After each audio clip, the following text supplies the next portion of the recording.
अवतार में है बाबा की जय। प्रेमावतार में है प्रभु की जय। मौनावतार में है बाबा की जय।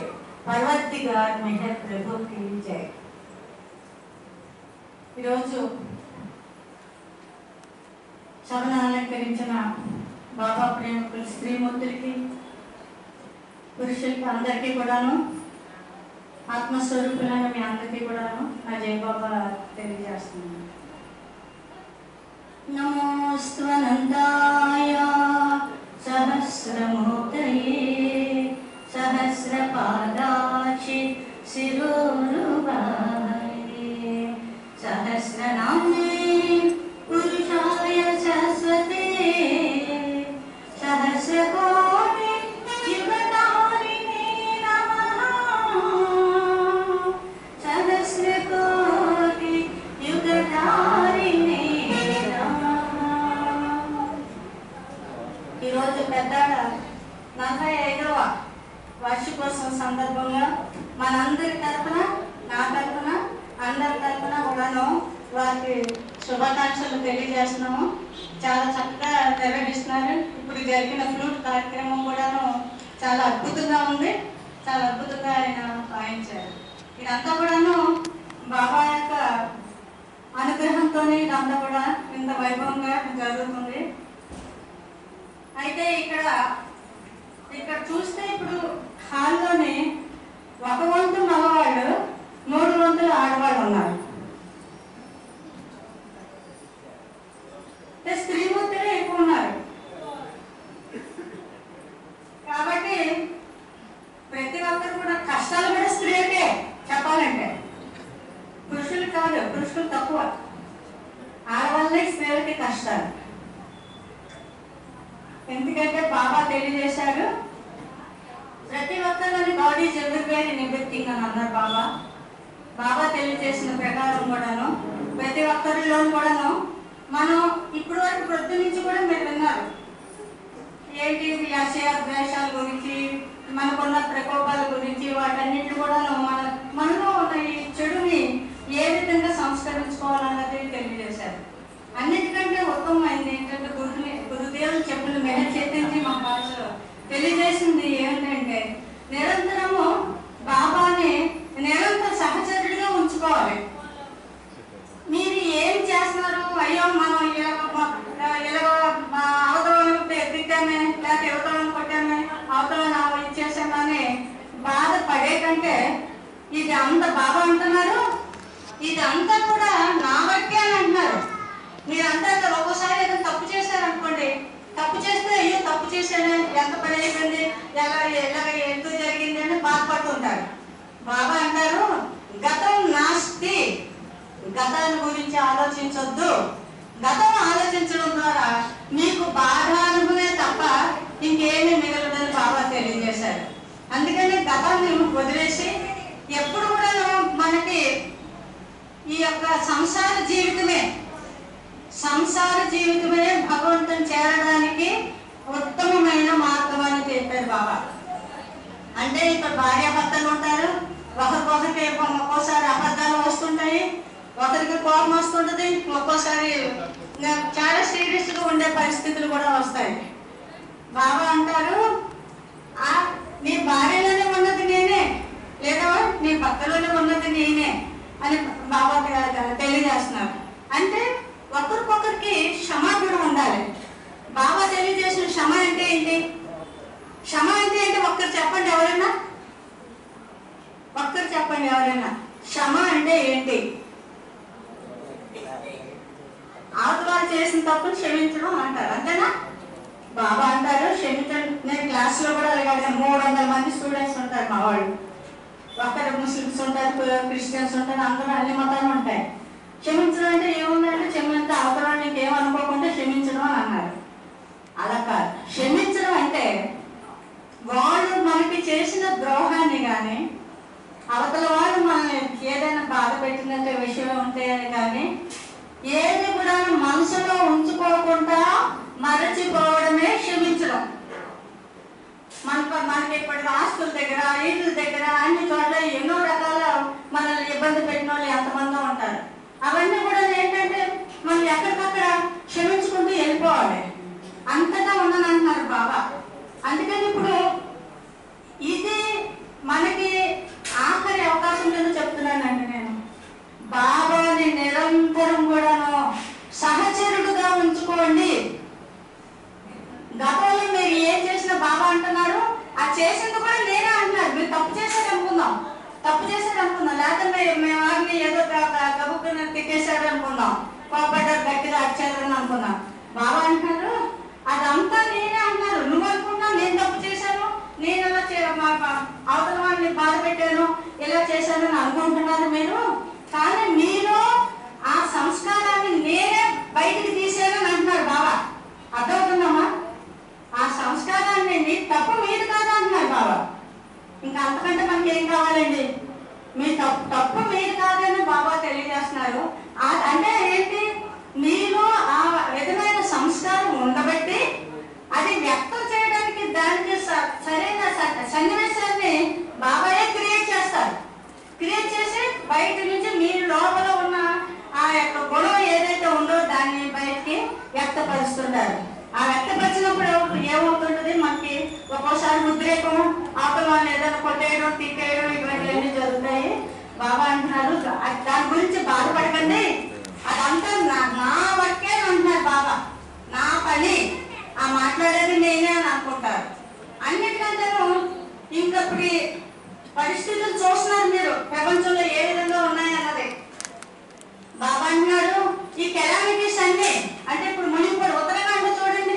ఉత్తరాఖండ్లో ఏంటి ఇప్పుడు రెండోసారి అలా పెద్ద బొడ్డతోని ప్రవాహాలు కొట్టుకొని అన్ని కొట్టుకోవడం, ఇల్లు కొట్టుకోవడం, మనుషులు కొట్టుకోవడం, అందులోనే వాళ్ళందరినీ పోల్చుకుంటే మనం ఎంత అదృష్టవంతులండి చెప్పాలంటే. అటువంటి హృదయ విదారకమైన పరిస్థితుల్ని మనం ఎదుర్కోకుండా ప్రతి క్షణం బాబాని ఎవరైతే నిరంతరం ఆయన నామస్మరణలో ఉంటారో వాళ్ళు రక్షింపబడతారు. బాబా ఇంకోటి చెప్పారు, ఎవరైతే నిరంతరం నా నామాన్ని స్మరిస్తారో ప్రకృతి వైపరీత్యం, ఇప్పుడు అన్ని ప్రకృతి వైపరీత్యాలే, వరదలు వచ్చేస్తున్నాయి, అక్కడ ప్రవాహాలు వచ్చి కొట్టుకుపోతున్నాయి, ఎప్పుడైనా వర్షాలు, ఎప్పుడూ లేనంత దురదృష్టాన్ని ఎదుర్కొన్నాం. అయితే తిరగల్లోని మినువులు వేస్తే బాబా తెలియజేసింది చెప్తున్నా. తిరగల్లోని మినువులు వేస్తే తిప్పితే అన్ని కలిగిపోతాయి, కానీ కొన్ని గురుజు దగ్గర ఉండిపోతాయి, కొన్ని నలకుండా ఉండిపోతాయి.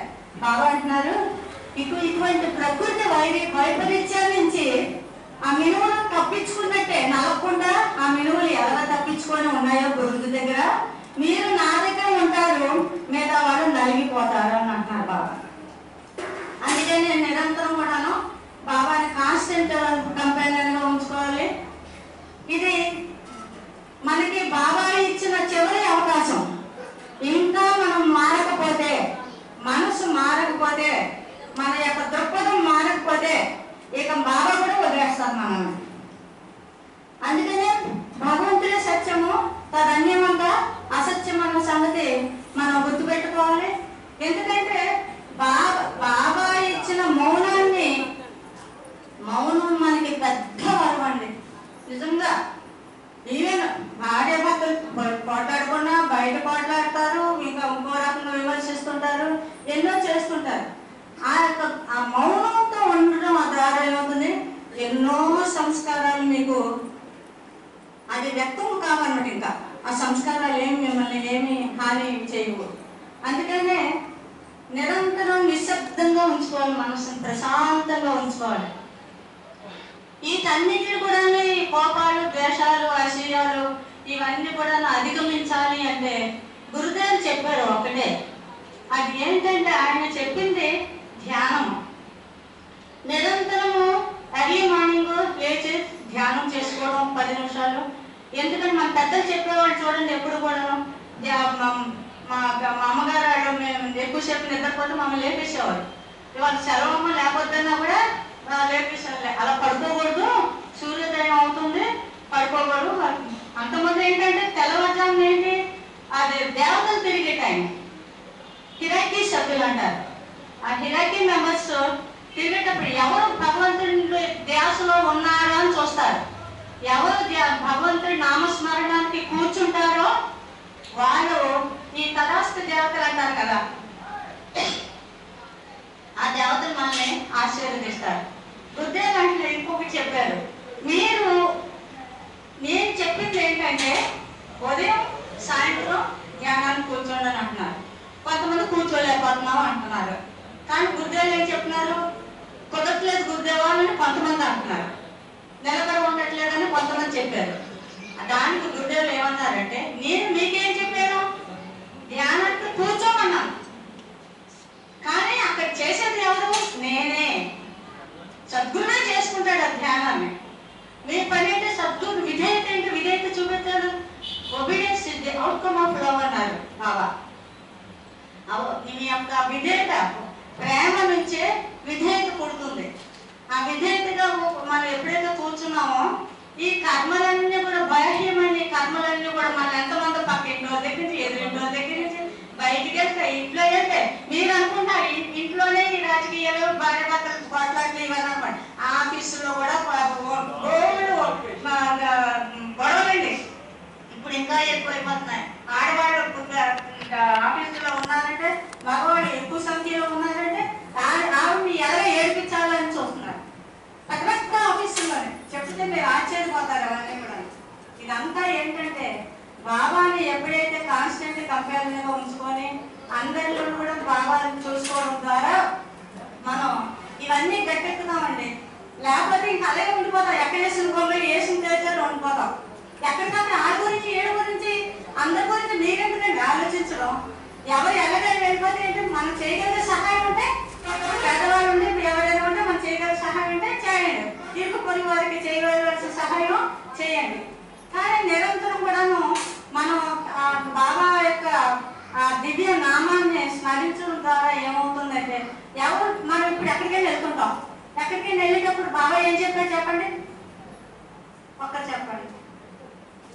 నువ్వు ఎక్కడికైనా వెళ్ళేటప్పుడు, బయటికి వెళ్ళేటప్పుడు నువ్వు నాకు చెప్పాలి నువ్వు ఎక్కడికి వెళ్తున్నావు అన్నారు బాబా. మేము అలాగే చెప్తాం, బాబా కాలేజీకి వెళ్తున్నాను, బాబా నీ కార్యక్రమానికి వెళ్తున్నాం అంటే అప్పుడు బాబా అన్నారు, నువ్వు నాకు చెప్పడం ద్వారా నేను నిన్ను ఫాలో అవుతానంటున్నారు, నీతో బాగా ఉంటానంటున్నారు బాబా. నువ్వు నాకు చెప్తే నిన్ను నేను చూసుకుంటాను, నీ వెంట వచ్చానంటున్నారు బాబా. మనకు అంతకంటే ఏం కావాలండి, గుర్తుపెట్టుకోవాలి కదా. అది కూడా అదొకటి. ఇక మనకి లాస్ట్ లో చేయాల్సింది ఏంటంటే, గురుదేవులు కూడా మన ఆశ్రమంలోనే ఒక క్యాసెట్ కూడా పెట్టారు. అది ఏంటంటే అంతా కూడా మనం నిరంతరం కూడాను బాబాను తలుచుకుంటూ ఏ పని చేస్తున్నా నేను కాదు, you minus ego is called yoga. నీలో నుంచి నేను అన్నదాన్ని నువ్వు ఎప్పుడైతే తీసేస్తావో, నేను చేస్తున్నాను పని, నేను అందరికి వంటలకి చచ్చిపోతాను దేవుడా అని అనుకుంటాం మనసు పర్మని. కొంతమంది తింటుంటా, బాబాయ్ నేనే శ్రమ పడిపోతున్నాను అని అంటారు. అలా కాదు, బాబా మీకు మంచి అవకాశం ఇచ్చారనమాట. భర్త ఒక ఆత్మ, పిల్లలు ఒక ఆత్మ, మరి ఎన్ని రకాల ఆత్మలు మన ఇంట్లోనే ఉన్నాయి అంటే సంసార సాగరమే నిన్ను మంచి ఉన్నత స్థితికి తీసుకెళ్తాయి. కర్మలను కూడా విడుదలవుతాయి. బాబా ఏం చేశారు, ఎప్పుడు కూడా భార్య భర్తలు ఒకే మనస్తత్వంతో ఉండరు. ఒకరు ఎద్దంటే ఇంకోటి తెద్దు అంటారు. ఎవరు నువ్వు అదంటే నాకు ఇది అంటారు. ఆయన ఒక్కడి ఇష్టం అయితే, ఈ రాజుగారి పూరి రాజుగారికి ఒకటి ఇష్టం అయితే నాకు ఇంకోటి ఇష్టం అవుతుంది. ఆయన ఇక్కడికి వెళ్దాం అంటే కాదు ఇక్కడికి వెళ్దాం అంటాను. నేను అంటుంటాను, అంత చెప్తున్నాను. ఎందుకంటే ప్రతి ఇంటిలో కూడాను ఈ రకమైన వ్యతిరేక భావన ఉంటుంది. కానీ గురుదేవులు ఏం చెప్పారంటే, వ్యతిరేక భావాల్లో ఉన్నవాళ్ళే 3 పేదలు అవుతారు. నీకు ఆవిడ వ్యతిరేక ముందు బాగా ఉంటుంది పెళ్ళైన కొత్తలో, ఆ తర్వాత ఉంటుంది పండగ. ఎంత అంత కాదు. అందుకంటే అక్కడి నుంచి ఇదేంటి అదేంటి అని కూడా ఆవిడకి కొట్టుకునే పరిస్థితులు కూడా ఉన్నాయి. నేను అమెరికాలో ఒకరిని చూశాను. వాళ్ళు భర్త డాక్టర్స్ అని అమ్మాయి ఎలక్ట్రానిక్ ఇంజనీర్. అయితే భర్తని ఇంకా పెద్ద శాడిస్ట్ అనమాట. అమ్మాయి చాలా ఏడుపు చేశారు. ఆవిడకి అమ్మాయికి అన్ని కనెక్షన్స్, వైర్ కనెక్షన్స్ ఇవన్నీ తెలుస్తాయి కదా హెల్త్ ఇంజనీరింగ్ చదివినోడికి. అవన్నీ కనెక్షన్స్ అన్నీ తీసేసి ఫాదర్తో కానీ మదర్తో కానీ ఎవరితో మాట్లాడడానికి వీలు లేకుండా అన్నీ పీకేసేది అనమాట. ఎందుకంటే అది తెలిసేది కదా, అది ఆ అమ్మాయి ఏం చేస్తుందని. అది అంటే ఆ సంస్కారం ఆ బాధలు పడ్డాక ఆఖరికి ఆయన మళ్ళీ ఇంకొక మ్యారేజ్ చేసుకోవాల్సిన పరిస్థితి వస్తుంది. మనం బాబా మనకి ఏర్పాటు చేసిన ఈ సంసారమే, ఈ సంసార సాగరం నుండే మనం తరించాలి. ఆ సంసార సాగరమే మన మోక్షానికి మార్గము. ఇదేంటో దేవుడాన్ని తలపట్టుకోవద్దు. అందరూ తలపట్టుకునే స్థితిలే మనకి ఇళ్ళలోనే, అందరితోనూ కదా, ఎన్ని రకాలుగా ఉన్నారు. అయినా సరే వాళ్ళ బాబా చెప్పింది ఏంటంటే క్షమ, భర్తను క్షమించడం, పిల్లలను క్షమించడం. పిల్లలు రకరకాలుగా ఉంటున్నారు, పేరుకి కొడుకు లేదని కొడుకులు రకరకాలుగా ఉంటున్నారు. ఎవరు మనకి ఆప్తుడు అంటే ఎవరు అక్కర్లేదు, బాబాయే మనకు ఆప్తుడు, బాబాయే కొడుకు, బాబాయే మనకి కూతురు. అలాగ అనుకోండి. ఆయన చూడాలి ఆశించకండి, ఎవరు నేను ఏమి ఆశించకండి. అది మనం చూడాలి, ఎలా చూడాలి, అస్వార్థం అనమాట. అది మళ్ళీ స్వార్థమై కూర్చుంటుంది. అందుకని కొండంత దేవుడు అందంత నాకుండగా, కొండంత దేవుడు అండగా నాకుండగా నాకు భయం ఏంటనే పరిస్థితికి మనం రావాలి. బాబా పట్ల నిరంతరం ఏ పని చేసుకుని మెహర్ బాబా మెహర్ బాబా మెహర్ బాబా అనుకుంటూ చేసుకొని వెళ్తుంటే, ఎక్కడికి వెళ్ళినా బాబాకి చెప్పి వెళ్ళడం ద్వారా మనం అంతా కూడాను అది బాబా అనుగ్రహానికి పాత్రలైపోతారు. నిరంతర ధ్యానానికి మించిన ధ్యానం అనుకోవట్లేదు లేదు. అందుకనే మనసుని స్థిమితంగా ఉంచుకోండి. కోరికలకి బానిస అవ్వద్దంటున్నారు బాబా. అన్నిటికంటే ముఖ్యమైనది ఈ యొక్క నోటిని అది కంట్రోల్ చేసుకోలేకపోతే నీ శరీరాన్ని కంట్రోల్ చేసుకోలేవు, నీ మనసుని కంట్రోల్ చేసుకోలేవు, నీలో అంతర్యామి ఉన్న భగవంతుని కూడాను నువ్వు కనుగొనలేవు అంటున్నారు బాబా. లైఫ్ అట్ ఇస్ బెస్ట్ లో బాబా అది తెలియజేశారు. అందుకనే చిన్న చిన్న సూత్రాలు పట్టుకోండి గట్టిగా. పెద్ద పెద్ద పుస్తకాలు మీరు మా గ్రంథాలు ఇవన్నీ చదవగల. బాబా చెప్పినట్టు నిరంతర ధ్యానం, నిరంతరం ప్రతి ఒక్కరిలోనూ కూడా బాబాని చూడగలిగే పరిస్థితిని తెచ్చుకోవాలి. కొన్ని అవసరాలు పెట్టేయండి. ఎవరు మిమ్మల్ని బాధ పెడితే, ఎవరు మిమ్మల్ని అవమానిస్తే, ఎవరు మిమ్మల్ని ఇంకొక రకంగా విమర్శిస్తే వాళ్ళందరూ కూడా బాబాయే. అంటే వాటి ద్వారా మీలో అంతర్యామి అయి ఉన్న ఆ యొక్క సంస్కారాలన్నీ కూడా బాబా బయటకు లాగుతున్నారన్నమాట. అది గుర్తుపెట్టుకోండి.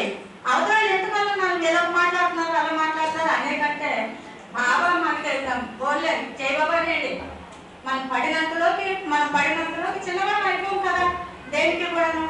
అందుకనే నిరంతరం కూడాను అదొకటి బాగా గుర్తు పెట్టుకోండి. ప్రపంచంలో ఇప్పటికే ఎన్నో సంక్షోభాలు కల్లాలు అంతయ్య తిరుగుతున్నాయి అంటారు. జరుగుతున్నాయి, మనం చూస్తున్నాం పేపర్లో. బాబా ఏమంటున్నారు?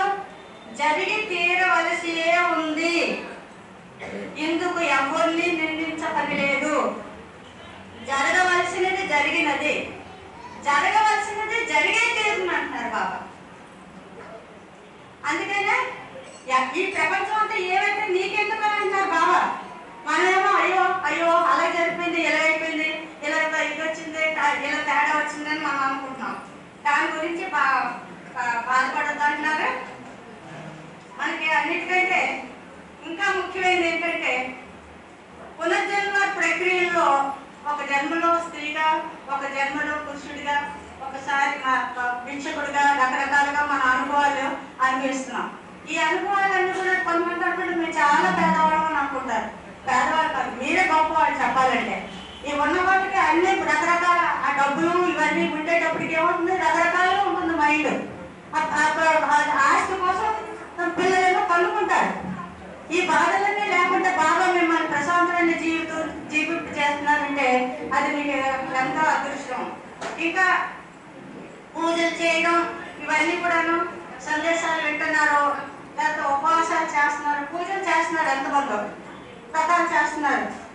కానీ మనం బాబా ఏమంటున్నారు, అదన్నీ కూడా నాలో ఈ యొక్క ముక్కోటి దేవతలు నాలోనే ఉన్నారంటున్నారు బాబా. ఇప్పుడు అమ్మవారిని పూజిస్తాం, బాబా అంటారు. బాబా జడేసుకొని ఉంటారు, పిక్చర్ చూసి ఉంటాడు. బాబా జడేసుకున్న పిక్చర్ అది బాబా ఏమన్నారు, నేను అక్కడ స్త్రీమూర్తిని, నేను ఆ శక్తి స్వరూపుడిని నేనే అంటున్నారు బాబా. ఈ ప్రపంచం అంతా కూడా ఇందులో నేను బిగించాను. ఇచ్చానని అంటున్నారు బాబా. అందుకనే దుఃఖపడవాడు, బైబిల్లో కూడా చెప్తారు చూడండి, దుఃఖపడవాడు ధన్యుడు, వాడు ఎప్పుడు కూడాను ఓదార్చబడుతుందని అని అంటారు. అందుకనే ఈ పూజలు, ఈ పురస్కారాలు, ఉపవాసాలు ఇవన్నీ కూడాను మనల్ని గమ్యం చేర్చలేవు. నిరంతరం బాబాని స్మరించుకుంటూ బాబాయే సత్యమని నిత్యమని చేసుకుంటూ ఒక్కటి ఆఖరి గుర్తుపెట్టుకోండి, గాంధీ గారు ఒక 3 కోతులు చూపిస్తారు. ఆ కోతులు ఒక కోతి ఏం చేస్తుంటది, చెడు మాట్లాడుకొని అంటుంది, ఇంకో కోతి చెడు వినను అంటుంది, ఇంకో కోతి చెడు మాట్లాడను అని అంటుంది. ఈ మూడే మనం ఎప్పుడైతే నిరంతరం గుర్తుపెట్టుకొని ఆ యొక్క బాబా చెప్పిన సత్యాన్ని, చాలా కష్టము కానీ ఆచరిస్తే చాలా సులభం. నాకు ఈ అవకాశం ఇచ్చిన నారాయణకి, పెద్ద శత్రువారికి నా ధన్యవాదాలు తెలియజేస్తాను. Thank you very much.